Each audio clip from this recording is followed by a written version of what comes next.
안녕하세요. 미국 주식하는 인겐입니다. 오늘 미국장 한번 보겠습니다. 구독과 좋아요 부탁해요.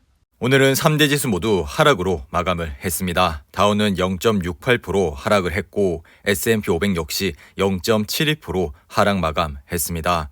그리고 나스닥은 오늘 1.23% 하락 마감했는데요. 주요 기업을 보시면은 빅테크 기업들의 하락세가 눈에 띄었습니다. 애플과 마소는 1% 가까이 하락을 했고 구글과 아마존 역시 1.3%대 하락을 했습니다. 그리고 테슬라는 오늘 2% 이상 하락을 했는데요. 반도체 섹터를 보시면은 엔비디아가 3% 이상 하락을 했고 AMD는 1.3% 상승 마감했습니다. 그리고 아래 보이시는 은행주는 오늘 약보합 상태로 마감을 했습니다.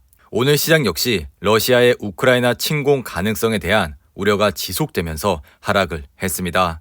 러시아는 자국 군대를 철수시키고 있다고 주장하고 있으나 우크라이나 인근에 주둔한 러시아 병력은 계속 늘어나고 있는 것으로 밝혀졌는데요. 그리고 우크라이나 동부 돈바스 지역의 무력 충돌 역시 지속되고 있습니다. 친러시아 반군은 전날에 이어 오늘 역시 포격을 당했다고 주장했습니다. 토니 블링컨 미국 국무장관은 이날 우크라이나 동부에서 이뤄진 포격은 우크라이나 침공을 정당화하기 위해 거짓 도발을 만들어내려는 러시아의 노력이라고 밝혔는데요. 그리고 이날 토니 블링컨 미 국무장관과 세르게이 러시아 외교장관이 다가오는 23일 회담을 할 예정이라 밝혔습니다. 이로 인해 나스닥 시장은 장 초반 약보합 상태로 시작을 했고 장 중반까지 흘러내리면서 결국 1.8%까지 내려왔습니다. 하지만 다시 이것을 말아 올리면서 힘을 받았지만 결국 1.23% 하락으로 마감했습니다. 지정학적 긴장이 지속되면서 미국 10년물 국채 금리는 4bp가량 하락을 했고 이로 인해 1.927로 마감을 했습니다. 월가의 공포지수로 불리는 빅스 지수는 1.67% 오른 28.03을 기록했습니다. 그만큼 현재 투자 심리가 나빠지고 있다는 뜻을 나타내고 있는데요. 다만 이러한 상황에서 연준의 공격적인 긴축 우려는 다소 줄어들고 있습니다. 찰스 에반스 시카고 연은 총재는 이날 열린 포럼에서 높은 인플레이션에 대응하기 위해 금리를 인상해야 하지만 물가 압력이 완화될 경우 추가적인 긴축을 덜할 수 있다고 언급했습니다. 존 윌리엄스 뉴욕 연은 총재 역시 이날 컨퍼런스에서 기준금리는 초기에 크게 인상해야 한다는 강력한 근거는 보이지 않는다고 말했습니다.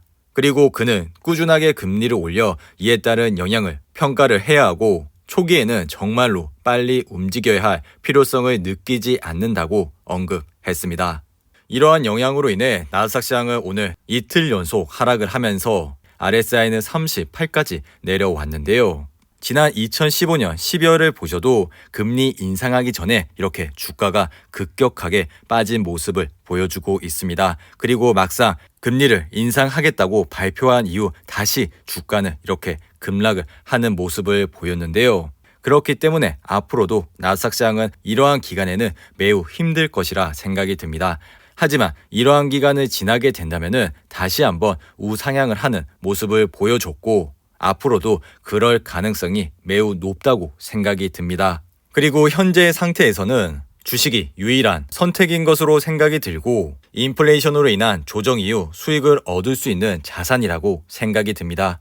그러니 이러한 기간에서는 자신이 보유한 주식을 싸게 분할로 주우시면 되는 거죠. 그리고 주식시장의 Fear and Greed 지수를 보시면 38로 마감을 했습니다. 이렇게 시장의 흐름이 좋지 않을 경우 이러한 지수들을 보고 저점을 찾아가시면 좋을 것 같은데요. 2019년부터 2022년까지 Fear and Greed 지수를 보시면 항상 이 지수가 40 아래 왔을 때 시장은 조정이 왔었습니다. 그리고 이러한 조정에 Fear and Greed 지수가 20 아래까지 내려오게 된다면은 주식을 저점 매수할 수 있는 좋은 포인트가 될 수가 있다고 생각이 드는데요. 2019년에도 Fear and Greed 지수가 20 아래까지 내려온 적이 있습니다. 그리고 2020년 코로나 팬데믹이 발생했을 때 Fear and Greed 지수가 20 아래로 내려왔고요. 그리고 2021년 역시 Fear and Greed 지수가 20 아래까지 내려온 적이 있었습니다. 하지만 2022년에는 아직까지 이러한 지수가 20 아래까지 내려오지는 않았죠. 그러니 이러한 사항을 유심히 지켜보시고 투자를 해주시기 바라고요. 하지만 막상 피어 앤 그리드 지수가 20까지 내려가게 된다면은 이러한 포인트에서 올인을 할 수가 없기 때문에 항상 분할로 관심을 가져주시라고 언급을 드렸습니다. 그러니 이러한 사항을 유심히 지켜보시고 투자를 해주시기 바랍니다. 그리고 로쿠는 오늘 실적 발표를 했습니다. 로쿠는 실적 발표 이후 22% 이상 하락을 했습니다. 로쿠는 매출이 시장의 예상치를 밑돌고 회사의 성장률 역시 점점 내려가고 있는 것을 보여줬습니다. 이로 인해 주요 기관에서 로쿠에 대해 다운그레이드를 매겼고 목표 주가 역시 기존 350불에서 95불까지 내렸습니다. 로쿠 차트를 보시면은 오늘은 거래량을 동반한 하락을 했고 이럴 경우 당분간 주가 흐름세는 좋지 않을 가능성이 높습니다. 그리고 로쿠는 작년 8월부터 이렇게 주가가 떨어질 것이라는 포인트를 지속적으로 줬습니다. 작년 8월 5일 실적 발표 이후 주가는 이렇게 지속적으로 하락을 했고 그리고 다음 3분기 실적 발표가 있었던 11월에도 주가는 이렇게 큰 폭으로 하락을 했습니다. 더불어 오늘 실적 발표 이후 이렇게 주가는 22% 이상 하락을 했는데요. 최근 시장의 흐름을 아시겠지만 이렇게 실적이 잘 나오지 않게 된다면 급락을 하는 모습을 보였습니다. 그리고 앞으로 시장 역시 실적이 바탕이 되는 기업에 집중적으로 투자를 해 주셔야 하는데요. 로쿠가 오늘 이렇게 많이 떨어졌다고 해서 오늘 매수를 하시는 것보다는 다음 분기 실적을 보시고 투자를 하셔도 늦지 않다고 생각이 드니 이러한 점을 잘 참고하셔서 투자를 해 주시기 바랍니다. 그리고 비트코인 시장은 현재 4만 불 선에서 흐름을 이어가고 있습니다. 비트코인 시장의 피어 앤 그리드 지수를 보시면 30으로 마감을 했는데요. 항상 시장이 공포감에 있을 때 시장을 주목해 주시기 바랍니다. 그리고 스포츠 베팅 업체인 드래프트 킹즈 역시 실적 발표 이후 21% 이상 하락했습니다. 그리고 인텔은 오늘 5% 이상 하락을 했습니다.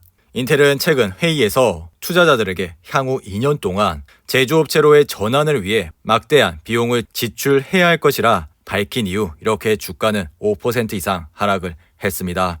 그리고 테슬라는 오늘 2% 이상 하락을 했습니다. 최근 테슬라는 SEC 간 분쟁이 계속되고 있고 최근 전기차 리콜이 지속적으로 발생을 하고 있습니다. 그리고 미국 소비자 전문지인 컨슈머 리포트가 전기차 부분 최고 추천으로 포드의 마1을 꼽았죠. 이러한 이슈들과 더불어 최근 시장이 좋지 않다 보니 주가는 이렇게 다시 $850까지 내려왔습니다. 작년부터 지속적으로 말씀을 드리는 거지만 이렇게 대각선 저점 라인에 테슬라 주가가 오게 된다면은 분할로 관심을 가져주시라고 언급을 드렸는데요. 그리고 스파이를 보시면 오늘 0.65% 하락 마감했습니다. 스파이도 최근 지속적으로 하락을 했고 다시 반등을 했지만 다시 한번 내려가고 있는 모습을 보여주고 있습니다. 작년과 재작년 개별 주식을 하시면서 시장의 수익률을 이기시지 못하셨던 분들이 많으실 거라 생각이 듭니다. 그렇다면 올해라도 이렇게 스파이어 같은 좋은 ETF에 매달 적립식으로 투자만 하시더라도 향후 좋은 수익을 얻으실 수가 있다고 생각이 드니 이러한 점을 잘 참고하셔서 투자를 해주시기 바라고요. 이상으로 오늘의 영상은 이렇게 마무리를 하고요. 오늘 하루도 잘 버티신다고 고생하셨습니다. 여러분들의 후원은 영상 제작에 큰 힘이 됩니다. 하단의 멤버십 가입과 지속적인 시청 부탁드립니다. 오늘 하루도 즐겁고 행복하게 보내시기 바랍니다. 감사합니다.